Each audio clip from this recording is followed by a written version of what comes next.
ఈ ఇంట్లో బాధలు తప్పి బాగా చదువుకున్నామండి. ఇంట్లో మీ అందరితో కలిసి ఉండాలంటే చిరాకేస్తుంది. నన్ను కూడా హాస్టల్లో జాయిన్ చేసేయండి. ఏంటి జగన్నాథం గారు ఇలా వచ్చారు? మరేం లేదు కామేష్ గారు, చిన్న అవసరం ఉండి ఇలా వచ్చాను. ఏంటండి బాబు అది? అంటే మా మనుగడ చదువు కోసం కొంచెం ఫీజు కట్టాలండి. మీ దగ్గర ఏమైనా ఉంటే కొంచెం సర్దుతారేమో అని. భలే వారండి బాబు, మొన్న వచ్చి 3,000 అడిగి 3 రోజులు ఇచ్చేస్తానంటే 3 అంతస్తులు మెయింటెనెన్స్ అని 3,000 కబుర్లు చెప్పారు. 3 అంతస్తులు కట్టి మెయింటెనెన్స్ లేకపోయినా పర్లేదండి, పిల్లల కన్నాక వాళ్ళ బాగోగుల కోసం మాత్రం కొంత పక్కన పెట్టుకోవాలి.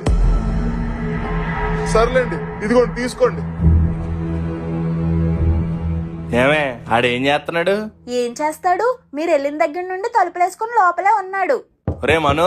రే మను బయటికి రారా.